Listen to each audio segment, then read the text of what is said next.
ఈరోజు మనము సింపుల్ టమాటా బాత్ చేసుకుందామండి. దానికి కావాల్సిన అన్ని పదార్థాలు 300 గ్రామ్ బియ్యం అండి. బాస్మతి రైస్ అయినా తీసుకోండి, లేకపోతే జీరా రైస్ అని తీసుకోండి, మామూలు బియ్యం తీసుకోండి. నేను ఈరోజు మామూలు బియ్యమే తీసుకున్నానండి. ఒక పెద్ద గ్లాసు 2 సార్లు కడిగి పెట్టుకున్నానండి. నీళ్ళు పోసి నానబెట్టుకోవాలండి. ఇవి మళ్ళీ 3 పెద్ద టమాటాలండి, బిర్యానీ ఆకు, ఒక పెద్ద ఉల్లిపాయ సన్నగా కోసి ముక్కలు చేసి పెట్టుకోండి పొడుగా. ఒక గుప్పుడు బఠానీలు, పచ్చి బఠానీలు. మసాలా అండి, దీనిలో ఒక పావు భాగం కొబ్బరి ముక్క, ఒక 3 పచ్చిమిరపకాయలు పెద్దవి, లేదంటే 5-6 చిన్న అయితే 5-6 వేసుకోండి. చెక్క, లవంగ, యాలకులు, కొంచెం ఒక గుప్పుడు పుదీనా, గుప్పుడు కొత్తిమీర, వెల్లుల్లిపాయ, అల్లము అన్నీ కలిపి ఇలా మసాలాగా చేసి పెట్టుకోండి, పేస్ట్ చేసి పెట్టుకోండి. స్టవ్ వెలిగించి ఒక కుక్కర్ పెట్టుకుందాం. దీనిలో ఒక 50 గ్రాముల నూనె వేసుకుందాం అండి. ఒక టీ స్పూను నెయ్యి వేసుకుందాం. స్టవ్ ఫుల్లో పెట్టుకుందాం. నూనె కాగిందండి. మనం ఫస్ట్ బిర్యానీ ఆకు వేసుకుందాం. చెక్క లవంగా ఏమీ వేయకూడదు, మనం ఆల్రెడీ మసాలాలో వేసుకున్నాం కదా. రుబ్బిన మసాలాలో బిర్యానీ ఆకు ఒకటి చాలు.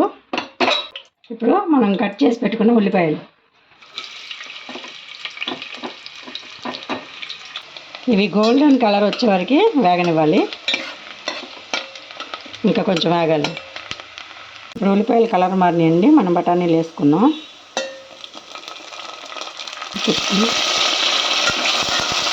ఇవి ఒక 2 నిమిషాలు వేగినాక మనం రుబ్బి పెట్టుకున్న మసాలా పేస్ట్ వేసుకున్నాం.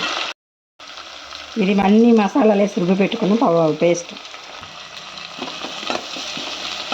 ఇది ఒక 5 నిమిషాలు వేగనివ్వాలి.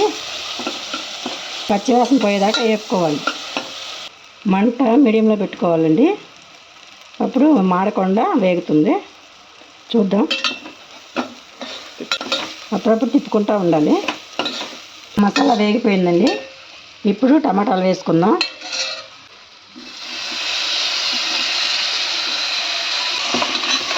అడగంటకుండా టమాటాలు మగ్గనివ్వాలి.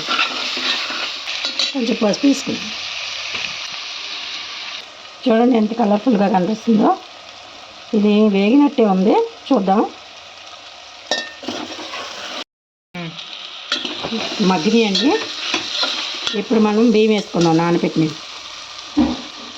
నానపెట్టి పెట్టుకున్నాం కదా బియ్యము, వేసుకున్నాం. ఇప్పుడు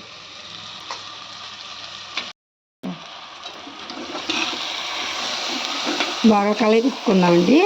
ఆ నూనె మసాలా అంతా ఈ బియ్యానికి పట్టాలి. ఒక 2 నిమిషాలు వేపుకుందాం. ఇది వేగిపోయిందండి బియ్యం కూడా. 1 గ్లాస్ బియ్యానికి 2 గ్లాసులు నీళ్ళు పోసుకుందాం. 1 2. ఇంకా దీంట్లో కొత్తిమీర పుదీనా ఏమి వేయక్కర్లేదండి. అవన్నీ పేస్ట్లోనే ఉన్నాయి. మనం చేసుకున్న పేస్ట్లోనే వేసాను కాబట్టి అవన్నీ అక్కర్లేదు. ఉప్పు చూసుకొని మీకు సాలిపోతే మళ్ళీ వేసుకుని మూత పెట్టుకోండి. మూత పెట్టుకుని 2 విజిల్ వచ్చినాక ఆఫ్ చేయండి. ఓపెన్ చేద్దామండి కుక్కర్. ఇప్పుడు అయిపోయిందండి. ఎంత పొడిగా వచ్చింది చూడండి. దీన్ని మిక్స్ చేద్దాం. చూడండి, వాటర్ కరెక్ట్గా సరిపోయినాయి, పొడిగా వస్తుంది.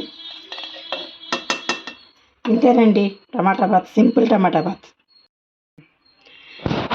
తినడానికి రెడీ అయిపోయిందండి టమాటా బాత్. చాలా టేస్టీగా ఉంటుంది. మీరు కూడా ట్రై చేసి చూడండి.